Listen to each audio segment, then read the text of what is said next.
of the Lord. What are we doing? We got to keep doing the last thing He told us to do till He tells us something else. We got to get. Trying to get ahead of myself. We got to get to the place that Jesus is. We can't wait till Jesus comes to us. If we got out of the way of Him, if we went drawn away of our own lust and enticing, He ain't coming to us. We got to go to Him. Amen. We got to find Him back. We got to seek Him. Right. Just like Mary and Joseph did. They went a day's journey. And when they found out, when they done inventory and realized He ain't with us no more, they went back seeking. They could have fell on their knees and said, "Oh Lord, what do I do now?" They didn't waste no time. No. They went back. Seek it. Seek means to continue looking.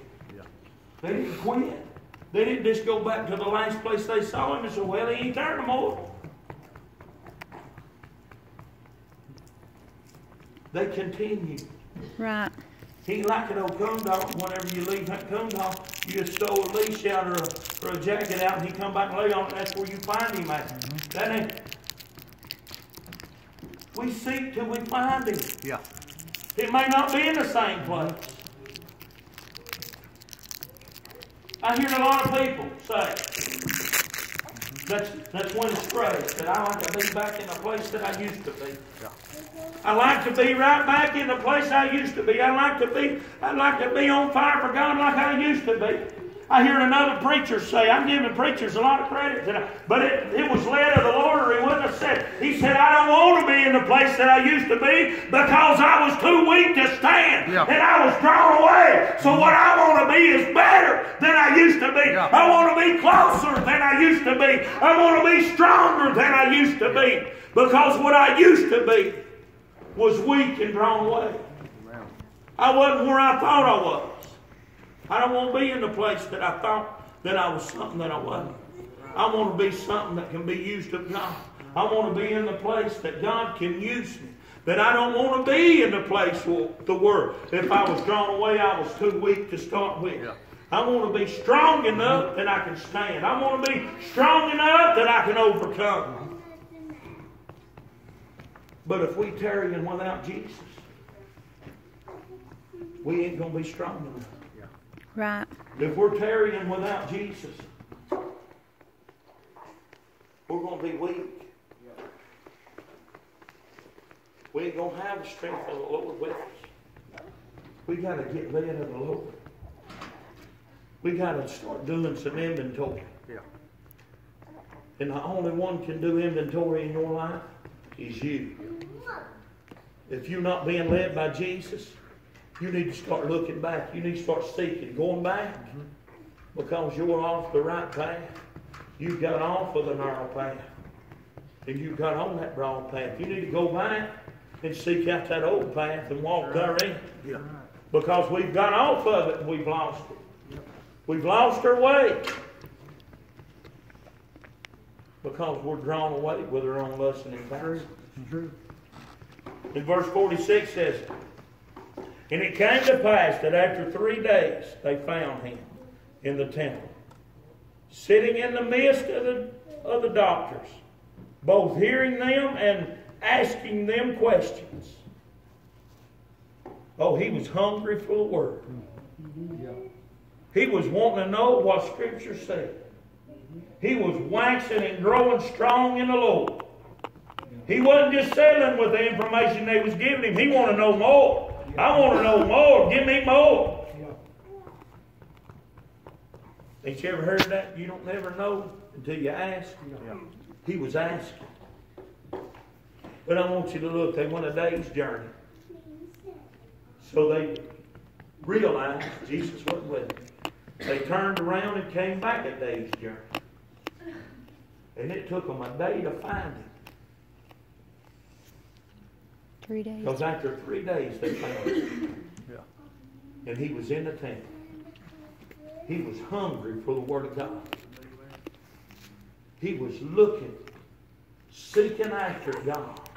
This is Jesus, the Messiah. And he was wanting God. He was wanting the Father. But let me ask you this. When your family's been gone for a while, your acquaintance has been gone for a while, whenever they come back and find you, where do they find you? Do they find you seeking God? Or do they find you wandering astray? Where you at? Can they find you seeking God? Where would they find you? Thank you. When your loved ones come looking, where will you be?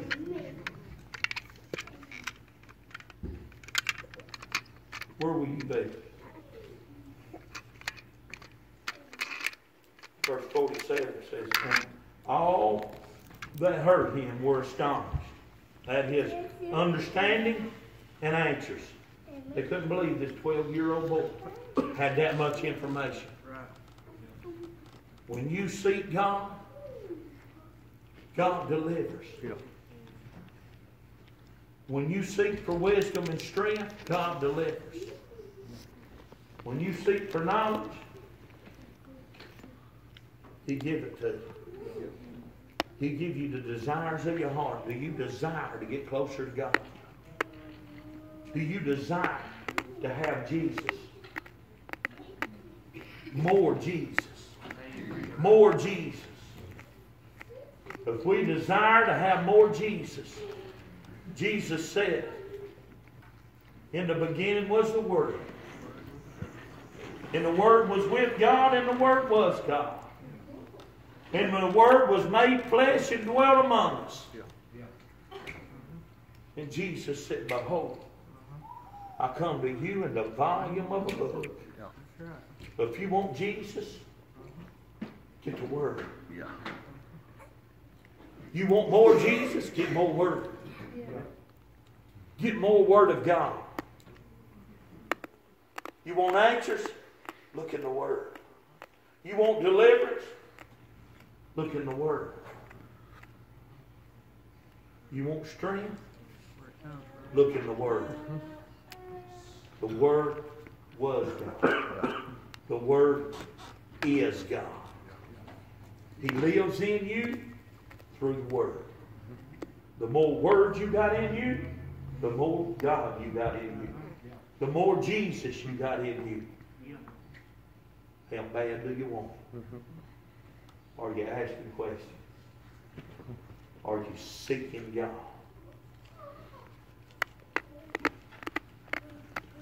Get the Word.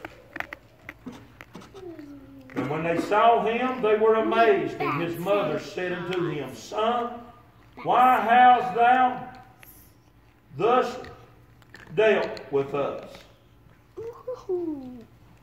Said, why didn't you stay with us? Why? Why didn't you go one we went? How come you stayed behind?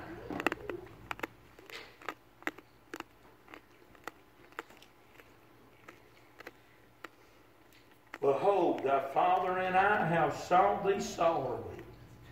Praise God. And he said unto them, how is it that ye sought me?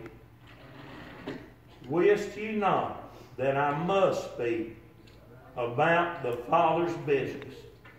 Amen. How many of us? How many of us is being found about the Father's business? How many of us is out spreading the good news? How many of us is out putting self aside and seeking somebody to pray with? How many of us is going to lay all this stuff down and go find somebody that needs Jesus and tell them about it? When they need somebody to wrap arms around it, how many of us is going to wrap our arms around them and let them know the love of God? How many of us is going to be about the Father's business? How many of us is going to be telling them there's a better way? You don't have to live in sin. You don't have to die in sin. Yeah. You don't have to go to that torment and gnashing of teeth and burning in fire. You can got a better way, but all you got to do is believe in Jesus Christ, the only begotten Son of God. He came to tell you about the Father in the new covenant. Amen. Yeah. He come to tell you. You no longer have to go through any corruptness. You come through me. I'm everything that you need, he says.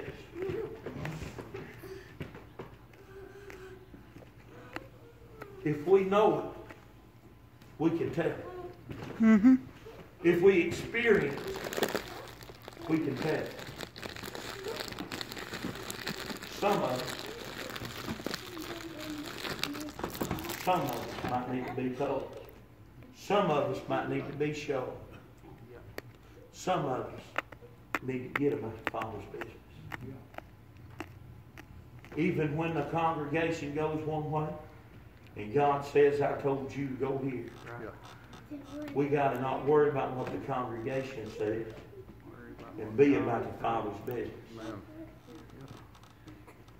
God first. God first. Before mother, before father, before children. God first. He says, if you put father before me, you're not worthy of me. If you put mother before me, you're not worthy of me. He said, if you put self before me, you're not worthy of me. We got to crucify the flesh and be about the Father's business. We might want to go on with the rest of the crowd. Right. But we got to get about the Father's business. We got to get self-control. We got to get and make sure inventory's done, that we're going in the direction that God sends. That it ain't self-driven. That it ain't self-led. Mm-hmm. That it ain't mommy-led and daddy-led and wife or aunt and uncle-led or girlfriend or boyfriend or sister or aunt and uncle or an acquaintance.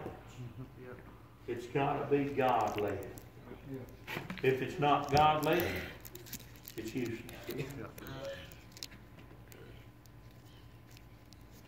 And they understood not the saying which he spake unto them. They didn't understand. They didn't understand that he was talking about serving the Lord like he should serve. But watch this. And he went down with them and came to Nazareth and was subject unto them. That means he honored his father and his mother. He was subject unto them. He became their servant. He done what God commanded a child to do. Not only does he command a child to do it, but this is a marriage kind of thing. Right? This is a covenant that you enter into with God. When we get saved, we enter into that covenant with God. Like a spiritual marriage. Yeah, that's right. Scripture teaches us that we become subject to one another. We're not in control of our own body, but our wife. We're not in. The wife ain't in control of her own body, but the husband. Somebody's got to submit. Somebody has got to give in and crucify the flesh, crucify the self-will, the selfishness, and we got to seek God. The direction of God. When we seek the direction of God, everything falls into place. Everything comes the way it ought to go. Everything works out the way it ought to. Praise God. It said the first commandment with promise is obey your mother and father. Honor your mother and father in your days on earth be lengthened. Right. That's the first commandment with promise. Honor. Honor Christ. God the Father. Be about the Father's business. How many of us tonight can say we need to get about the Father's business? We got business that we need to attend to. Hallelujah. We got business that we need to attend to. Amen. How do we know we got business to attend to? Because He said, I came to seek and save that which is lost. Right. And He told us to be about the Father's business. He told us, greater works did I do, should you do. That's right. So we got to get about the Father's business. We leaving business unattended. How do we know that, preacher? Because our loved ones is dying and going to hell. Yeah. Our loved ones is backslid. Yeah. Our loved ones is turned away from God. Yeah. How do we know that we got business to attend to? Because our family members is sick and afflicted and we're not in the place that we lay hands on the sick and see them recover. How do we know, glory to God, that we ain't in there, that we got business to attend to? Because they sinners coming into the church and sitting comfortable. Yeah. Right. We got business, church, to attend to. Amen. We got to get about the Father's business. Yeah. We got to start working according to the will of God. We got to start crucifying the flesh and getting ourselves subject unto the Lord. We got to get about what the Word says and not about what Mom and Daddy says. Yeah. We got to start pushing that stuff aside. We got to get about serving Jesus. But no matter what, let me tell you a story. There was a woman. Amen, a little woman. I don't know if it's a true story, if it ain't. But it's still, glory to God, the truth. Amen. Because the woman was going to church and her husband came in drunk. And he had beat her up. And she'd go to church anyway. He'd come in drunk, tell her not to go to church. And he came in one night. Said, you're not going to church. Pulled a pistol out of his pocket. Stuck it to her head. Said, you're not going to church, I'll kill you. She said, if you kill me, then I'm going to be with the Lord. And if you don't, then I'm going to praise Him at church. Amen. And she walked out the door. Conviction in the story fell upon the man's heart. And he followed her to church. And the Lord delivered him and saved him. Sometimes we got to trust the Lord. Sometimes we got to be willing. Paul said it better that I go. But it's better for you that I stay. Because there's some business that needs to be attended to. Yeah. There's some things that we got to get about the Father's business. Though we might hurt somebody's feelings, but we can save a soul. Some of us want to pat our children on the back, but the Bible says if we beat them with a rod, they shall surely not die. But we'll save their soul from hell. Amen. Glory to God, we need some parents that need to save their kids from hell. We got to hurt some feelings. We got to spank somebody. We got to guide them. We got to do some chastising. We got to do some directing. We got to do some inventory on self that we can teach children how to do inventory. Praise the Lord. The Bible teaches us. How can we lead somebody if we don't know the direction? He said, if the blind lead the blind, they both fall in the ditch. I don't want to be in the ditch, but I don't want nobody falling in on top of us. We got to get about the Father's business and not about my business. We got to be about the Father's business and not in our neighbor's business. We got to get about the Father's business and mind our own business. We got to get that mote out of our neighbor's eye, but we got to get the beam out of ours first. But if we don't do inventory, we won't know the beam's there. Then we don't know how to remove it, so we can't help our neighbor. We can't help our brother if we ain't doing self-inventory. If we ain't being led of the Lord, how can we show somebody how to follow? Somebody knows what I'm talking about. Yeah. But it said, and they understood not the saying which he spake unto them. He didn't understand. Because no matter what, now watch this, they was following custom. They didn't understand about being about the Father's business. They didn't know about the commandment. It was a tradition that was kept. They knew it was a commandment of God, but they didn't know how to keep it and why they kept it. It was just a tradition. It was just, my daddy done it, my papa done it, I'm going to do it that way. Routine. Routine.